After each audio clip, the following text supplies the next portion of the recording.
आज ओडिशार सबु छात्र छात्री मानकर ପାଇଁ ଖୁସିର ଖବର ଯେ କି ଆଜି ଆରମ୍ଭ ହୋଇଛି ଓଡ଼ିଶାର ସବୁଠାରୁ ବଡ଼ ସ୍କଲାରସିପ୍ ଯାହାକୁ ଷ୍ଟେଟ୍ ସ୍କଲାରସିପ୍ କୁହାଯାଉଛି। ଆପଣମାନେ ଆଗରୁ ଆର ବର୍ଷ ବି ପିଲାମାନେ ଆପ୍ଲାଏ କରିଥିଲେ, ସେମାନେ ଏଇଥିରେ ପିଲାମାନେ ଓବିସି ଏସସିବିସି ଏବଂ ଏସସି ଏସଟି ପିଲାମାନେ ଆପ୍ଲାଏ କରିପାରିବେ। ଯେଉଁମାନେ ଆପ୍ଲାଏ କରିନଥିଲେ ବହୁତ ପିଲା ଚାହିଁ ବସିଥିଲେ ଯେ ଷ୍ଟେଟ୍ ସ୍କଲାରସିପ୍ କେବେ ଆରମ୍ଭ ହେବ, ସମସ୍ତଙ୍କ ମନରେ ପ୍ରଶ୍ନ ଥିଲା। ତେବେ ଆରମ୍ଭ ହୋଇଯାଇଛି। ଏଥିରେ କ'ଣ ରହିଛି ଏଲିଜିବିଲିଟି କ୍ରାଇଟେରିଆ, କେଉଁମାନେ ଆବେଦନ କରିପାରିବେ, କ'ଣ କ'ଣ ଡକୁମେଣ୍ଟସ୍ ଦରକାର, କେଉଁ କେଉଁ କୋର୍ସ ଦରକାର, ଏସବୁ ବିଷୟରେ ଆଲୋଚନା କରିବା। ତ ମୁଁ ଗୁଗୁଲ୍ କ୍ରୋମ୍କୁ ଖୋଲି ଦେଇଛି। ଆପଣମାନଙ୍କ ଭିଡ଼ିଓ ଆରମ୍ଭ ହେବା ପୂର୍ବରୁ ଅନୁରୋଧ, ଯଦି ଆମ ଭିଡ଼ିଓ ଭଲ ଲାଗୁଥାଏ ଆମ ଚ୍ୟାନେଲକୁ ସବସ୍କ୍ରାଇବ୍ କରିନେବେ ଏବଂ ଭିଡ଼ିଓଟି ଯଦି ବହୁତ ଭଲ ଲାଗେ ନିଶ୍ଚୟ ଲାଇକ୍ ସେୟାର ଆଣ୍ଡ ସବସ୍କ୍ରାଇବ୍ କରିବେ। ତେବେ ଚାଲନ୍ତୁ ଆରମ୍ଭ କରିବା। ତେବେ ଆପଣ ପ୍ରଥମେ ଷ୍ଟେଟ୍ ସ୍କଲାରସିପ୍ ଗୁଗୁଲ୍ରେ ଷ୍ଟେଟ୍ ସ୍କଲାରସିପ୍ ପୋର୍ଟାଲ୍ ଚୁଜ୍ କରିବେ। ଚୁଜ୍ କଲା ପରେ ଦେଖନ୍ତୁ ଏଇଠି ଯେଉଁ ଫାର୍ଷ୍ଟ ଆସୁଛି ତାପରେ କ୍ଲିକ୍ କରିବେ। ଏଠି କ୍ଲିକ୍ କଲା ପରେ ଆପଣଙ୍କୁ ଖୋଲି ଯାଉଛି ଲଗ୍ଇନ୍ ପେଜ୍। ଏଠି ଆପଣ ଲଗ୍ଇନ୍ କରିପାରିବେ, ଷ୍ଟୁଡେଣ୍ଟ ଲଗ୍ଇନ୍ ଦେଖିପାରୁଥିବେ। ତ ଆଜି ଓପନିଂ ଅଫ୍ ରେନୁଆଲ୍ ଅନଲାଇନ୍ ରେଜିଷ୍ଟ୍ରେସନ୍ ଖୋଲି ଯାଇଛି। ଏଇଠି ଦେଖନ୍ତୁ ଆସିଯାଉଛି ପୋଷ୍ଟ ମାଟ୍ରିକ୍ ସ୍କଲାରସିପ୍। ଏଇଟା କେବଳ SC ST MBC welfare department a government ସ୍କିମ୍ଟାକୁ ଦିଆଯାଏ। ତାର ଲାଷ୍ଟ ଡେଟ୍ ହେଉଛି 15 ଡିସେମ୍ବର 2024। ଆଜିଠାରୁ ଆରମ୍ଭ ହୋଇଛି 28 ଏଇ ଆଜି ଯେଉଁ 28 ଅକ୍ଟୋବରରୁ ଆରମ୍ଭ ହୋଇଛି। ତ ଚାଲନ୍ତୁ ଭିଉ ଡିଟେଲ୍ସ ମାରିବା, ତାର ସବୁ କ୍ୟାଟାଗୋରୀ ଦେଖିବା କ'ଣ କ'ଣ ଅଛି, କ୍ୟାଟାଗୋରୀ କେଉଁମାନେ ଆବେଦନ କରିପାରିବେ। ତ ଦେଲା department of SC ST and MBC welfare department post matric scholarship scheme name academic 2024-25। ଯେଉଁମାନେ 2024-25ରେ ପଢ଼ା ଆରମ୍ଭ କରିଥିବେ ଫାର୍ଷ୍ଟ ଇୟର୍, ସେମାନେ ଏହି ଆବେଦନ କରିପାରିବେ। ଯେଉଁମାନେ ପୂର୍ବ ବର୍ଷ ଆବେଦନ କରି ପ୍ରଥମ କିସ୍ତି ଯେଉଁ ଫାର୍ଷ୍ଟ ଇୟର୍ଟା ପାଇଥିଲେ ସେକେଣ୍ଡ ପାଇଁ ରେନୁ ବି କରିପାରିବେ। ତ ଏଠି ଆପଣଙ୍କର ଏସଟି ପିଲା ବି ପାଇପାରିବେ, ଓବିସି ପିଲା ପାଇପାରିବେ, ଏସସି ପିଲା ବି ପାଇପାରିବେ। ତ କ'ଣ ରହିଛି କ୍ୱାଲିଫିକେସନ୍, ଏଠି ଦେଖନ୍ତୁ ଏସଟି ପିଲାଙ୍କର କ୍ୱାଲିଫିକେସନ୍ କ'ଣ ଦରକାର। ଧର +2 ପିଲା ପଢ଼ୁଛନ୍ତି କି +3 ପିଲା ପଢ଼ୁଛନ୍ତି, ଆନିମଲ୍ ହର୍ଭେଷ୍ଟରୀ, agricultural, BEd, BSc, technical professional ସବୁ ପିଲା ପକାଇ ପାରିବେ। ତାଙ୍କର ପ୍ୟାରେଣ୍ଟସ୍ଙ୍କ ଇନକମ୍ 2,50,000ରୁ କମ୍ ଥିବା ଦରକାର। ଦେଖନ୍ତୁ ଏଇଠି ଲେଖିଛି ଯେ ପ୍ୟାରେଣ୍ଟସ୍ ଇନକମ୍ 2,50,000ରୁ କମ୍ ଥିବା ଦରକାର। ତ ସେଥିରେ ସେମାନେ ଆବେଦନ କଲେ ଟଙ୍କା ପାଇପାରିବେ। ତ ଏଠି ଦେଖନ୍ତୁ ଲେଖିଛି ଡକୁମେଣ୍ଟସ୍ ରିକ୍ୱାର୍ଡ଼, କ'ଣ କ'ଣ ଡକୁମେଣ୍ଟ ଆବେଦନ ପାଇଁ ଆବଶ୍ୟକ। ଏଠି ତାଙ୍କର ଆଧାର କାର୍ଡ଼ ଦରକାର, income certificate of the parents guardians, caste certificate, SC ଯେହେତୁ ପିଲାମାନେ ସେମାନଙ୍କର କାଷ୍ଟ ସାର୍ଟିଫିକେଟ୍ ଦରକାର, copy of passbook of bank account with number and IFSC code of the bank. ମାନେ ଆପଣଙ୍କର ଯେଉଁ ବ୍ୟାଙ୍କରେ ଆକାଉଣ୍ଟ ଥିବ ସେଥିରେ ଆକାଉଣ୍ଟ ନମ୍ବର କ୍ଲିୟରଲି ଦେଖାଉଥିବା ଦରକାର ଏବଂ ବ୍ୟାଙ୍କର ଆଇଏଫ୍ସି କୋଡ଼୍ଟା ନିହାତି ଦରକାର। Passport size photograph of the student, ପିଲାର ପାସପୋର୍ଟ ସାଇଜ୍ ଫଟୋଗ୍ରାଫ୍ ଦରକାର।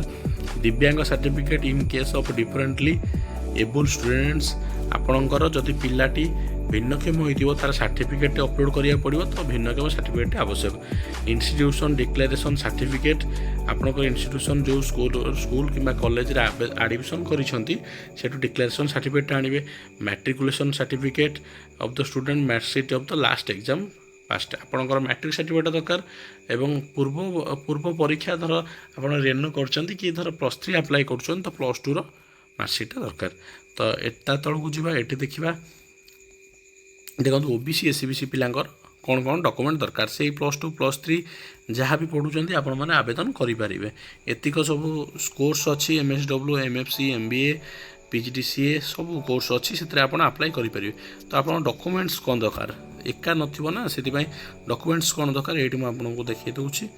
+2 ପିଲାଙ୍କର ଓବିସି ଆଉ ଏସସିବିସି ପିଲାଙ୍କର ଡକୁମେଣ୍ଟସ୍ ହେଉଛି ପ୍ୟାରେଣ୍ଟସ୍ ଇନକମ୍ 2.5 ଲକ୍ଷରୁ କମ୍ ଥିବା ଦରକାର। କିନ୍ତୁ ଏଠି ଗୋଟେ ଡିଫରେଣ୍ଟ ରହିଲା ଯେ minimum 50% last exam period. ST ପିଲାଙ୍କର କିଛି ନାହିଁ, କେବଳ ଜଷ୍ଟ ପାସ୍ କରିଥିଲେ ତାଙ୍କୁ ସ୍କଲାରସିପ୍ ମିଳିଯାଉଛି। କିନ୍ତୁ ଓବିସି ପିଲାଙ୍କର 50% ମାର୍କ ରଖିଥିବା ଦରକାର। ଆପଣଙ୍କର ପୂର୍ବ ଏକ୍ଜାମ୍ରେ ଦେଖନ୍ତୁ ଏଇଠି ଲେଖିଛି ପୂର୍ବ ଏକ୍ଜାମ୍ରେ ମିନିମମ୍ 50% ମାର୍କ ରଖିଥିବା ଦରକାର। ତାଙ୍କର କ'ଣ କ'ଣ ଡକୁମେଣ୍ଟସ୍ ଦରକାର ଆସନ୍ତୁ ଦେଖିବା। ଡକୁମେଣ୍ଟସ୍ ଦରକାର Aadhaar card of the student, income certificate of parents or guardian, ତାଙ୍କ ବାପା ମାଆଙ୍କର ଭିତରୁ ଯିଏ ଜଣଙ୍କର ଇନକମ୍ ସାର୍ଟିଫିକେଟ୍ଟା ଦରକାର। Caste certificate of the student OBC କିମ୍ବା ଏସସିବିସି ଯାହା ହେଇଥିବ କାଷ୍ଟ ସାର୍ଟିଫିକେଟ୍ଟା ଆବଶ୍ୟକ। Copy of passbook of bank account with account number and IFSC code of the bank. ସେଟା ଥିବା ଦରକାର। ପାସपोର୍ଟ साइज फोटोग्राफ ଥିବା ଦରକାର। दिव्यांग सर्टिफिकेट ଆପଣ ଭିନ୍ନକ୍ଷମ ଥିଲେ ଭିନ୍ନକ୍ଷମ सर्टिफिकेट ଦରକାର। इन्स्टिट्यूट डिक्लेरेशनटा दरकार। मैट्रिकुलेशन सर्टिफिकेट जोटा मैट्रिक रे पास करछन से सर्टिफिकेट ता सहित आपनकर मैट्रिक परे धर +3 पकाउछन +2 रो रिजल्ट सेटा दरकार। मार्कशीट दरकार सेटा भी अपलोड हबो। तो चलतु एससी पिलांकर कौन दरकार देखा। एससी पिलांकर पेरेंट्स गार्डियन इनकम से 2.5 लाख एतिक कोर्स सेम अच्छी किंतु एससी पिलांकर मार्क जहाँ हेले भी चलो आप जस्ट पास होते भी एससी पिला आवेदन करेंगे तांकर किसी मार्क ना किंतु ओबीसी एससी बीसी जमी 50% मार्क दरकार। एससी एसटी पिलांकर किसी आवश्यक ना मार्क जस्ट पास करते से पकई पारे। ये कौन कौन डॉक्यूमेंट दरकार Aadhaar card of the student income certificate of the parents guardians caste certificate of the student copy of passbook जमती थिला सबू जहाँ अच्छी सेया रहिबो किंतु एमानकर आंकर मार्कशीट किसी आवश्यक ना पूर्वथर मार्क जहाँ रखते चलो। तो यार लास्ट डेट हूँ आपणकर ये देखूँ यार लास्ट डेट देती आपणकर 15 डिसेम्बर 2024 15 डिसेम्बर 2024 भितर आपण आवेदन करेंगे। As per the course duration scholarship amount आपणकर college course duration plus college टंका जिते नौकरी एडमिशन फीस ये सब हिसाब कर दि जाए। तो देखिपे जो मैंने भी आवेदन करना जल्दी जल्दी आवेदन कर दिंतु। आर आज आवेदन स्टार्ट हो जाऊँगी। तो केमी आवेदन हम यार गोटे मु वीडियो बनई कि आपण मानू निश्चय पोस्ट करी से पर्यंत आपण मैंने आम चैनल सहित था जहाँ जहाँ डॉक्यूमेंट्स दरकार मुझे कहीदेली तो आपड़ से अनुसार डॉक्यूमेंट रेडी करूँ ता भीतर आवेदन कर दिंतु। निश्चय आपण मानकर गवर्नमेंटर जो बेनिफिट रही आपण मानक मिल जाव। तो आज वीडियो आपण मानक केमी लगे निश्चय कमेंट्स माध्यम जनइबे।